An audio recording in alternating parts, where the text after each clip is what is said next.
Joining me now, business strategist Fred Parrish. He's got some more information on all of this. We get his thoughts on it. Hey, Fred, how are you? Good, Leland. How are you doing today? I'm good. Is it Trump's fault that GM is having to lay off 14,000 people? No, I don't believe so at all. I think, if anything, it is decisions from the past, as you were just saying. So I think you're absolutely right. In fact, Ford has announced recently that they plan to stop producing all cars but their Mustang in the coming years. So you're right. They are moving very, very heavily into those other markets. I think they see the writing on the wall, especially with cheaper gas back being abundant right now, and America having really surpassed, I think, even Saudi Arabia if we want to, in terms of drilling for oil. But I think like companies like Ford, for instance, have got their eye on both of the situations. They're focusing on the trucks and the SUVs, but they're also recognizing, this is what GM's going to try to shift to more automated vehicles, and Ford is doing that too.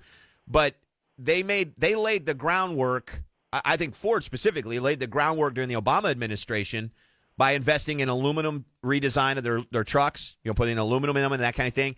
And that sort of paved the way for a lighter truck that got better gas mileage, but it still did all the, you know what I mean? I mean, there were decisions that were made to do that. And then on the Chrysler side, they redesign and do all this stuff. So decisions were made that were ready to be receptive to what the American people want, which is what business is all about to begin with.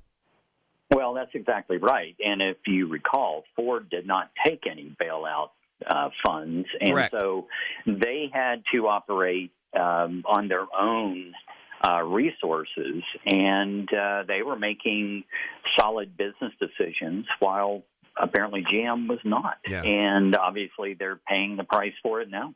Well, and we have to admit that tariffs probably play a part in this. But again, it's a geopolitical situation. I happen to disagree with the president's tariff strategy, although I understand his ultimate goal is to get better deals for America. I understand what he's doing. I just disagree with his approach. That being said, it's more harmful to a company that makes bad decisions by investing in things that people don't want, because it's the political fervor of the moment. I mean, yeah, no doubt. They can try all they want, but Prius is never going to be a cool car except among certain sectors of the population.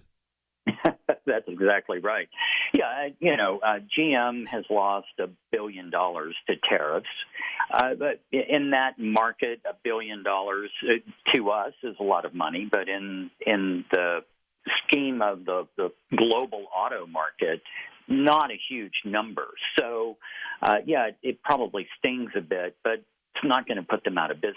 Yeah. Bad decisions will. So how do we make up the difference, though? That's still a lot of jobs in America. That's still a lot of people that are negatively affected by this. And, one of the things that Trump ran on was America making things again. And, on one side, it appears that we're doing that in some areas. But in other areas, there's other factors that are at play that are causing situations like this. And so how do we – what do you think as an economist, as a business strategist, what do you think is the pathway for the future economy? Because, more and more automation is coming to things, not just in terms of manufacturing, but even in retail sector and other sectors of the economy we never thought would be automated. So what's the right pivot for companies to make?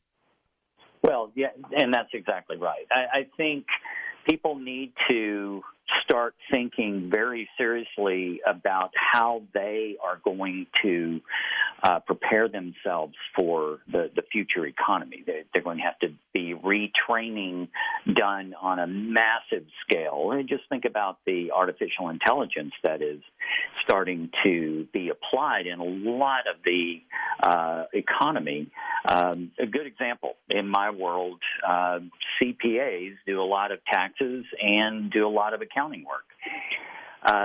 That work is going to change dramatically over the next 10 years, and there are going to be a lot of CPAs and accountants looking for things to do.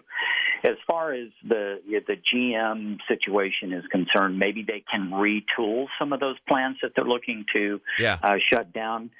They can retrain those workforces because they are experienced. They know how to build vehicles and moving from building a car to building an autonomous vehicle or a truck or SUV is not a huge leap. They certainly could do that. So is much GM more is readily than someone else? Is GM making a mistake by laying off these people instead of moving them, or Well, is it some just of they these got to things- save money in the short run before they can ramp up?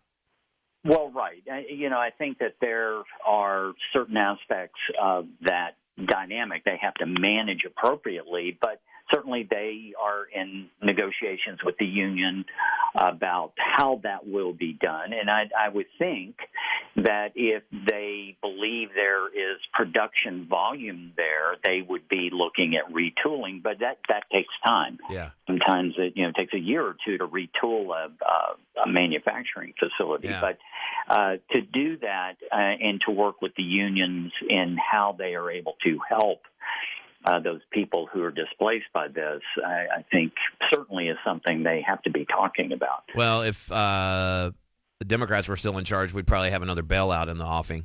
Exactly. Yeah. Fred Parrish, business strategist. Thanks, man. We appreciate it. Oh, thank you, Leland. Good to be on. All right. What? I couldn't help it. I'm sorry. I couldn't help it. Again, I disagree with Trump's strategy on the tariffs.